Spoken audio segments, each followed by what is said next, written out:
Hey, how's it going? It's Terrace Black again, making another video. And then if you've seen the thumbnail and the title, it's another Ruby Amethyst video. This guy doesn't stop making Ruby Amethyst videos, but it's okay. That's what I'm known for, as being a washed up Ruby Amethyst set 2 guy. Oh, I was only good in set 2, when all there was red purple.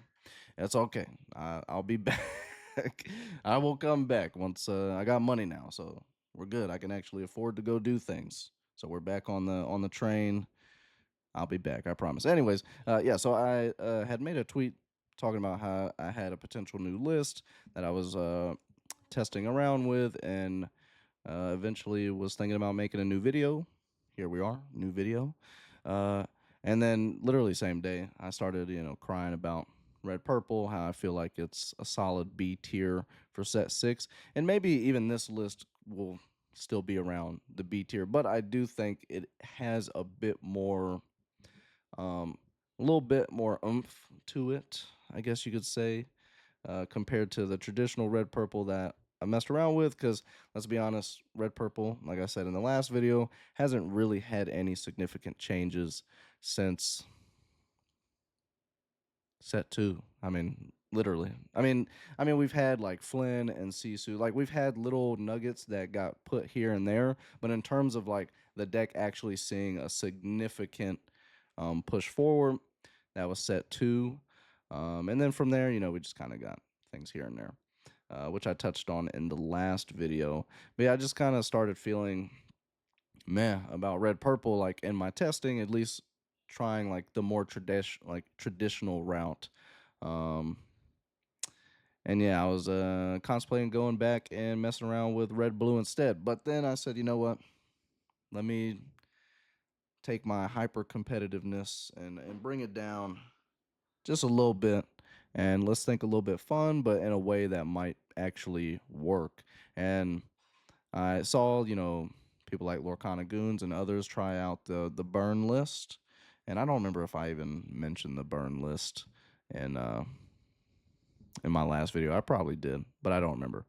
But yeah, so I've been seeing burn lists. I mean, you have the luxury burn list that did pretty well at the DLC, and kind of that concept of just leveraging the cards that say, hey, I'm going to gain lore, and you can do nothing about it.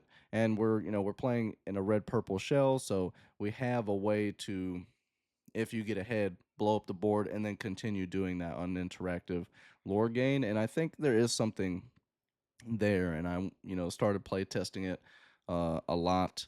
And recently, in the last couple days, I did some more like deliberate testing, and it actually convinced me a little bit that it might actually be a legitimate alternative to the traditional red purple that we've been so used to playing. And it's like an alternative that's like a completely different playstyle while having, that, good old red purple feel of, you know, I can reset the game and then build from there, or put you in really awkward situations, with locations, whatever it may be. But in a completely different dynamic, and I've really enjoyed it, and it's done pretty decently well in testing. I mean, obviously, doesn't matter how good of a player you are when you first start messing around with a deck, you're going to make a lot of uh, mistakes in your testing, and make a lot of mistakes in playing that you end up learning from. One of which, I'll get into.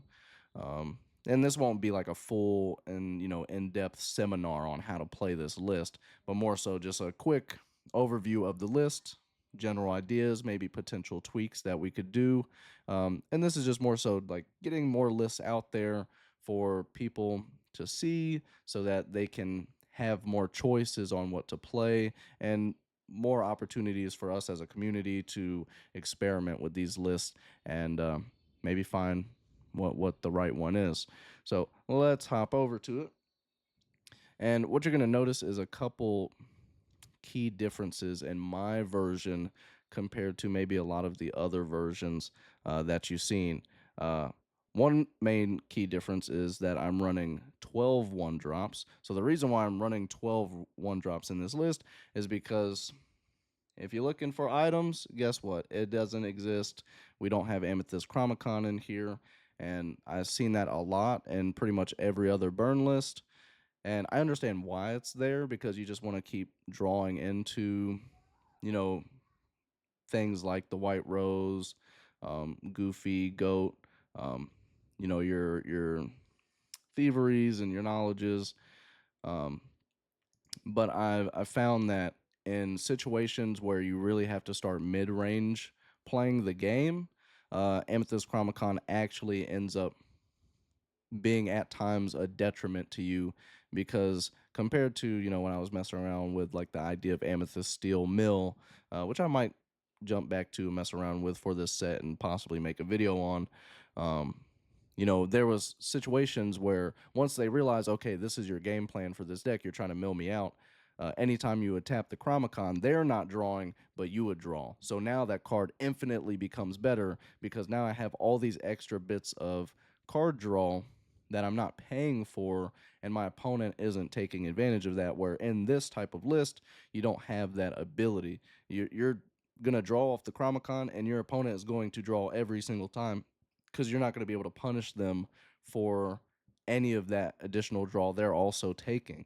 And in a situation where you're kind of desperate, it's like a terrible desperate play because it's almost like when you're in a situation where you have an opposing Diablo on the board and it's sideways and you're playing red purple and like you're in a situation where, oh well, I have to sing this friends, bounce the rabbit, and do all these things, and to desperately find the B prep, and instead of just conceding going to the next match, I'm putting myself through this terrible situation what I might be able to claw back from.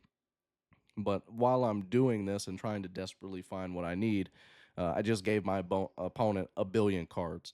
And also, if you're playing the Chromacon and you're playing against a Diablo, even worse. Now they're now they're drawing two cards. So Chromacon was one of the very first cards that I just immediately shaved off of this list and instead said, you know what? There's nothing wrong with a bunch of one drops that replace themselves in some way, right?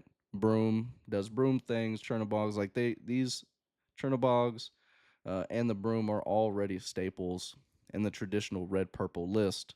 Um, and so, they just fit well. And then having Diablo just feels really right. Because essentially, you're trying to play more aggressive than the traditional red purple list. Red purple might go one drop, two drop, three drop. And while we can do that here in this list, we have opportunities, where we can go turn one broom or turn one Chernobog, quest with it, especially if it's a Chernobog, you don't have to pop it because likely they're, if they throw their one drop into it and do the trade, that's totally fine with me because they didn't gain that lore. And if they don't trade into it, then cool. Chernobog gets to quest again anyways and maybe potentially blow up and draw a card the next turn. But you go Chernobog and then turn two double Diablo, and now you're automatically putting the heat on your opponent. All your cards are going to replace themselves, and you're getting yourself early in a position where you've already gotten in a little bit more lore than you might have possibly did if you just had the traditional 1-2. It's less punishing if you're dealing with, because I specifically wanted to the other day test against Amber Steel and specifically test against it on the draw. Um, and with these type of openings, even if they have the turn one Cindy, turn two Storm Rage on, you're not nearly as punished in that scenario when you're dropping Diablos and things like that and Cusco's compared to trying to go Flynn Sisu, which I've seen some other burn lists have is the Flynn Sisu line, which is a great line. It could possibly cheat you, cheat out three lore, but the problem with Flynn Sisu is that Flynn, as I've talked about before, is while his strength is that 40 or 30% of the time where he actually triggers, is great for us. In this list, I just found that I want more synergy with just playing super low to the ground across the game, and then also not having, because later in the game, as the game goes on, I'm totally down to top deck a Diablo and just drop it, right? Whereas like there's a lot of cases where you top deck a Flynn and it just feels bad. Like it's just a card that does nothing in a lot of scenarios if you like top deck it. So you end up just inking it. Um, and then especially since we're not running Sisu in this list, I just didn't feel like you needed that. So we don't have the Chromicons, we don't have the Flynn Sisu line. We're just playing very aggressive with the one drops. And also, I'll get into a cost reason as well as the game progresses, where these one drops actually become, you kind of use them as two drops, synergizing with the library, and it's just more cost effective across the game. Um, you have your four Cuscos. Like I said, the goal is here early game. We're just trying to drop down characters that will replace themselves so that we can get our fours and threes as the game progresses, and we can keep inking. Um, and they replace themselves, not too crazy. And we're running three crabs here, so that if anything, all of these can be turned online to potentially take out something bigger. Take out, Diablo's the only thing that can't be hit with a crab and then take out a daisy. But that's fine. So yeah, we have the three crabs just to really activate our low cost characters, as well as, I mean, literally besides shark and goat, everything has, like, I mean, three strength is really good on crab and rose, but like our rush characters have only two. Genie only has two, so just having the three crabs to help activate these characters to potentially trade up is very nice. So we have the three crabs, so we have this nice little suite of low cost characters to pair with the crab to, if I need to swing a Diablo, Cusco, do a good trade, draw a card, keep the ball rolling. But really, what I found is that by having, no Chromicon and instead just going a little bit more aggressive on the low cost characters, you put yourself in a position where you can keep having the gas continue. You can keep having bodies that, if they don't deal with, will quest for one, sometimes two lore, and that ends up pushing you further for the late game than I found like the Chromicon does, where really, like, if you're already in the lead, then it's just going to keep you in the lead.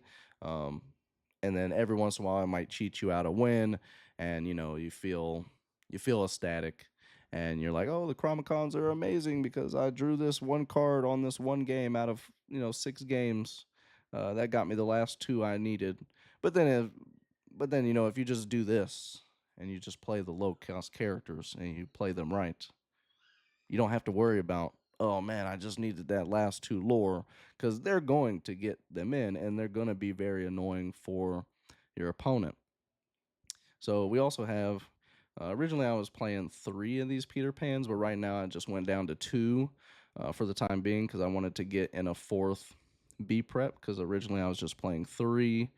But for right now, I'm on 2 Peter Pan Shadows. Good way to get rid of, just another way to answer Diablo outside of Brawl, because we only have 3. So it's just another way to answer Diablo earlier than maybe, like a 5 cost Elsa does. And I love Elsa, but, we're trying to play a little bit more aggressive, more low to the ground. And when I was testing out the Amber Steel matchup, Peter Pan on 3 to take out, their Cinderella that was just being super annoying and killing, your Diablo and Cusco's, always ended up being like a pretty good turn 3, just because, they can't swing back or anything like that. And if they laser it down, that's fine. They're not questing. That's kind of what we want to happen, right? We want to get things that, okay, they're going to laser, they'll draw a card from the Storm Rage on, but we're also going to draw a card. Or they're going to play Raging Fire, and it's okay because it already, replaced itself like the Genie or something, or, we're getting the card draw as well, and they're not questing. And that's kind of the important thing, is we're playing super aggressive early so that they're not questing, they're dealing with what we're doing, and we have, the giant red button that says, well, because you didn't quest aggressively with me at the beginning, let's reset the game. And now I just have a ton of cards that are just going to be super annoying for you and close out the game for me in a way that you can't interact with faster than what you're going to be able to do. So yeah, we have Peter Pan's good card, pretty good. He also synergizes with the genie and the Maui to give it rush. So if you do have a Peter Pan out, and you just have him out, he's going, he doesn't get taken out. Your genies are able to come in, draw you a card, and then take out a character, and then most likely still survive because he's got 4 health. That's great. Um, and then also just the busted combo of like having a Peter Pan out and then on 6 playing Maui and immediately using him. Even if you don't have anything that you can get back and sing, just being able to get something back that like maybe a B prep that you mulliganed into and then it got discarded. You rush in the Maui on 6, you get the B prep back, or you get like a brawl back or something that's annoying that your opponent now has to deal with. Um, that's so I really like that combination. All in on the roses because it's good stats. It's inkable. It does what we need it to do. It gains us a lore. Rose is very, very simple. Nothing too crazy to say about there. Genie, busted card at $11 already, which is absolutely nuts. Yeah, $11 Genie, super good. He's a Minnie Mouse surfer on steroids. Survives more. Yeah, he still gets taken out by brawl. Um, and he can be weak. Super annoying running Genie and dealing with muses, so watch out for that. Um, just play like goats or goofies or something that at least can come in and do what you need. Because get the genie out, draw your card, but if they have a muses, be careful with the genie because it gets pretty annoying. Especially if you don't have a pan and a way to have him kind of rush and do something immediately. So that can be pretty annoying. I already kind of have like a love-hate relationship with the genie, where it's like seeing where the meta is, seeing how things are going. You have to play the genie. You gotta play the guy. But then also there's certain moments where it's like he's terrible because he's also like his draw is not a May ability. You have to draw. So in certain scenarios where you're playing against green steel, he can kind of be a detriment, especially if they have a muses on the board as well. So he just becomes just a dead card, um, and just a terrible card in your hand. But outside of those scenarios, the guy is cracked. The guy, Genie is very, very good. But there are certain scenarios where he feels even more useless than the rabbits. So, but because he quests for 2, because he's evasive, and he still draws you a card anyways. We're playing him instead of rabbit. For now, I may find like some space to get a rabbit or 2 in here, but for now we're just in the genies, and we're getting a lot of our card draw from our lower cost characters. Anyways, Merlin, don't have to really say too much. Comes in, gains automatic 2 lore. Yeah, we're not playing any bounce cards, but that's fine because we have a bunch of other things that also gain us lore. 4 goofies. Goofies, I feel like at the time, and me typically when I first start with a list, I try to go as heavy on like the 4 and 3 ofs as possible, and then eventually after testing, come to a couple maybe 2 ofs like Peter Pan. But Goofy recently is one where I felt like okay, maybe I can shave 1 down or something because he's good. And there's times where you'll just throw him out just to get the 2 lore and to be something that your opponent will swing into, and not quest. They just spend like that character to swing into the Goofy anyways, um, where it's fine. And sometimes he can get you the last 2 you need, but Goofy's been all right. He just kind of helps push in certain scenarios for your overall game plan. Maui-Shark. This guy in testing, I have not liked in traditional red purple whatsoever. I feel like he's just super, super slow in traditional red purple. But in this deck, this guy is a beast.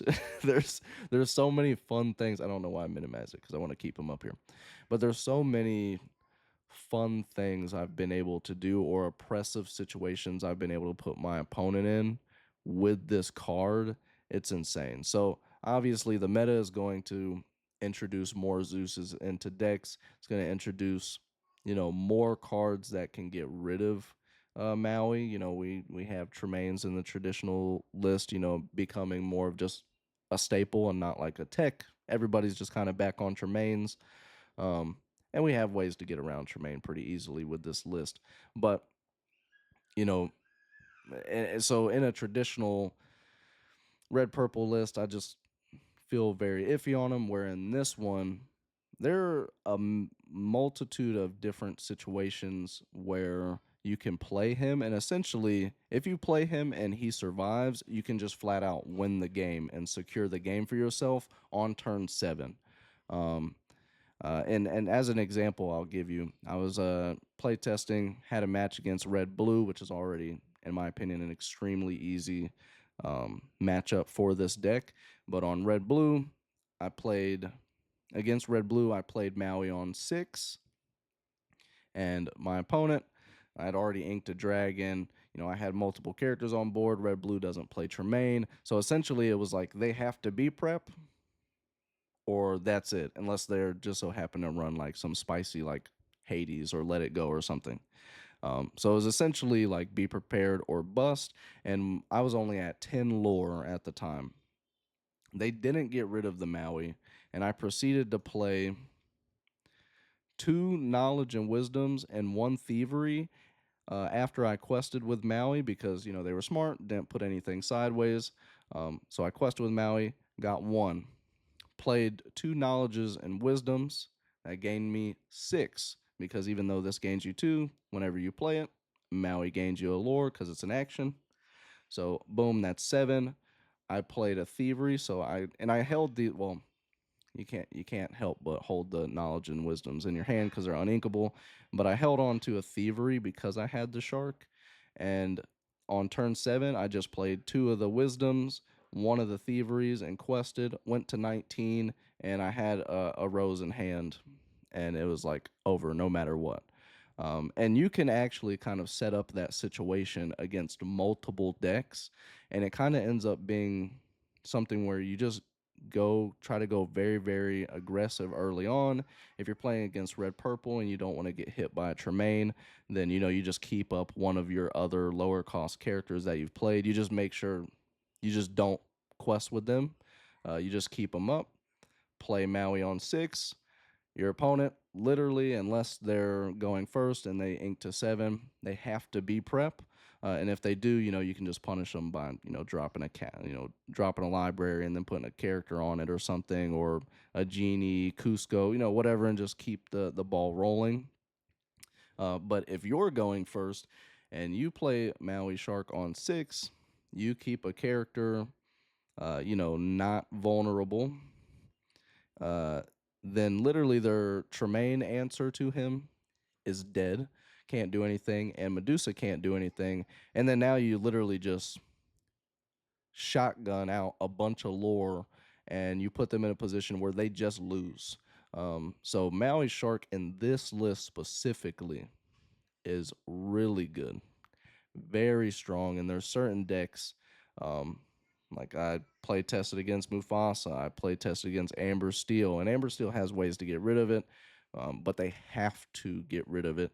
And any deck that doesn't have like B prep or anything really has to like get rid of the shark or just flat out lose against a deck like this because we're playing these actions that get us lore, you know, and there's nothing they can do about it, and it essentially adds on, you know, 1 for everything you play here.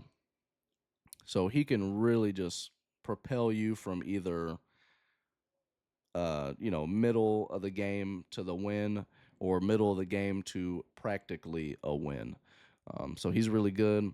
Main action in play testing so far that I've gotten back from him, besides B prep, which is so broken, um, is usually brawl actually.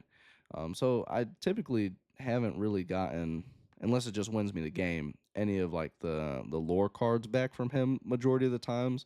What I end up getting back ends up being more of like the brawls and the beat preps, and I think maybe that's just because I'm more of like a control guy. So I'd rather be a little bit safer and know that okay, this is removed or everything is reset, rather than I'm gonna get back, the knowledge because it's spicier for the burn, deck to do the burn thing, because we have ways to get that lore in the next following turns anyways. We just need to be able to slow down what they're doing. And the thing, I like so much about this list and play testing is that um, you get to play very aggressive. So it means you like red purple was already a good matchup into red blue, but now you really slam dunk on red blue. Um, red purple always had like in my opinion, a fun mirror match, but this list really slam dunks on a traditional red purple list. I mean, you can get some awkward like draws and hands, and that's okay. That happens like, with any deck. But in this type of sense, you can play very aggressive and play an aggro game that doesn't punish you for not winning by turn five, essentially. And that's what makes this version and this kind of aggressive lore gain deck better than maybe your standard hyper aggro or just aggro deck where it can very much run out of steam. This list is specifically made to not run out of steam, and by the time it does, I have a bunch of things that I can just get off the top or have in my hand to just go ahead and close the game out. But essentially, it's been very little play tests once I've gotten used to this deck where I've dealt with situations where, oh man, I'm really just hoping for the answer off the top. Most of the time, once I get into late game, I feel a bit more comfortable just because if you play this deck correctly, and I might make a comprehensive like play by play kind of how to navigate this deck or gameplay videos, whatever it may be. But there's a lot of ways with this type of list where you can force your opponent to have to think about like three different um, choices all in one turn. Like you have to deal with this, this, and this. Oh, and then by the way, like if you do this, then I have, a goof, or I have certain things that immediately punish you, and I just keep the ball rolling anyways. And so it has that aggro sense of like putting your opponent immediately on defense. But because we're playing red and we have cards like Be Prepared, um, we can punish them for playing too defensively and not trying to also be aggressive as they're trying to deal with us. But we can put them in scenarios where they can't be aggressive and they have to deal with us. And that's where, cards like one of my favorite cards in the game, honestly, at this point, Library really comes into effect, especially in this list. I did try playing Queen's Castle in this list, and I might try to slot it in. Like if I do shave Goofy's, it would probably be for Castle. I've been thinking about that, but for right now, Goofy's been good enough to where I don't mind, keeping them in the list. Plus, we need ways to just kind of also deal with aggressive lists while continuing, um, our game plan as well. But Library shines so much in this list compared to traditional red purple, where it already did for me personally. In this list, it can like you don't need a Chromacon if you just go and play the library correctly and you go all in, the four of on the library.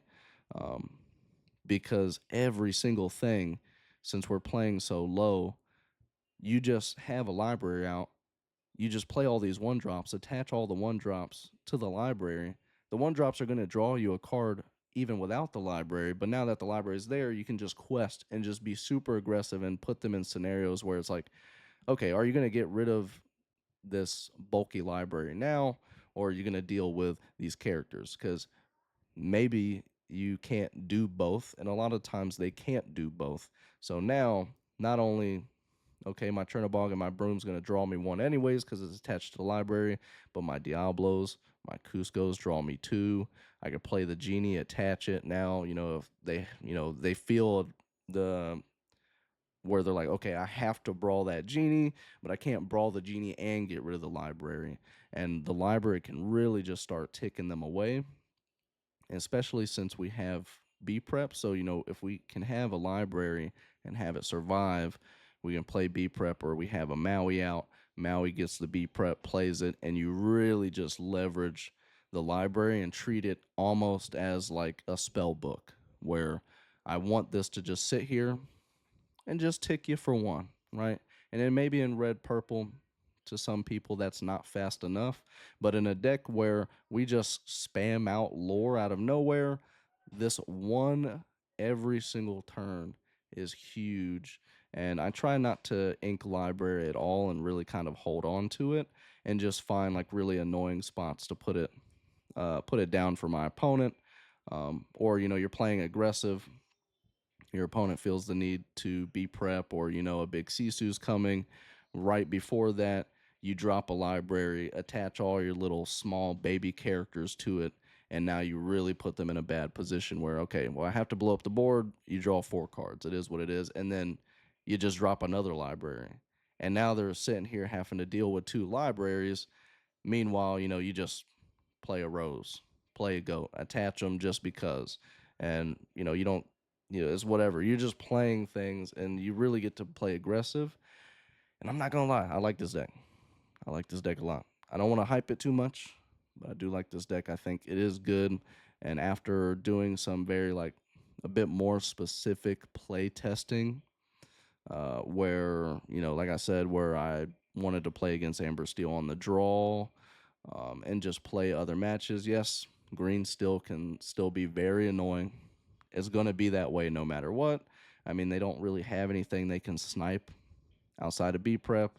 Yes, Pete can be annoying when you have like thieveries and knowledges in your hand, but really, I'm always like just mulliganing these away, and I really don't want to see them until like mid late game.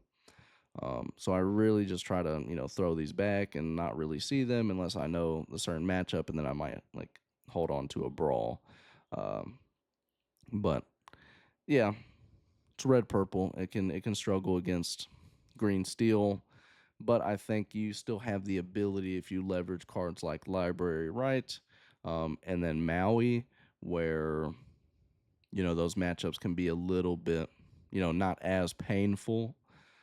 Maui-Shark is really good, and one thing I've learned in playtesting is honestly, like most of the time in my opening hand, if I have a Maui-Shark, I don't even like throw it back, and I try to actively not ink it like on turn one or anything. I try to just hold on to it, play low to the ground, let my little small characters draw me the cards I need, to be ink, and then, just slam the Maui, on 6 and just see if your opponent has the answer or not.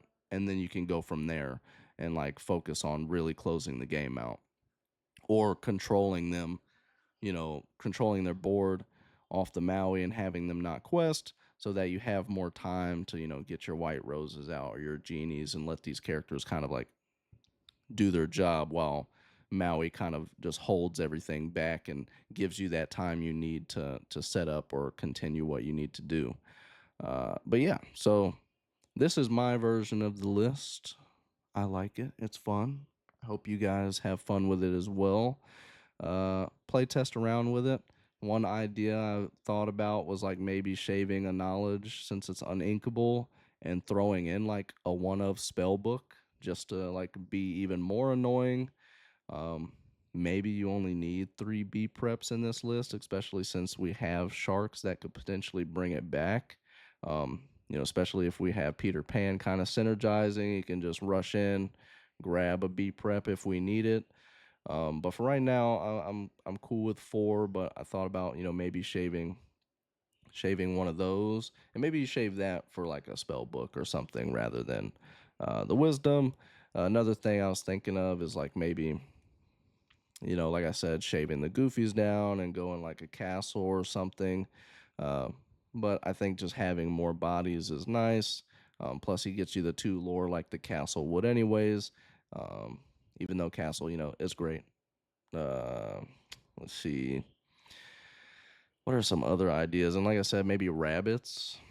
So like you could shave down like maybe a B prep and like a wisdom to get like two rabbits in. I don't know. Maybe you could fit rabbits in. I don't think you go friends because you really don't want to be singing with your three cost characters. You really don't want to be singing with any of these characters. Um, you want to be questing. And then also, I just thought about this. A major not include on this list, as you can see, based off the actions and songs here, is there is no pirate's life. So not playing Pirate's Life. I feel like same with Chromacon. That card is a trap and ends up being a card that uh, you know, in your head you go, man, this card really got me my wins, or like you get attached to the couple of wins that those specific cards gave you.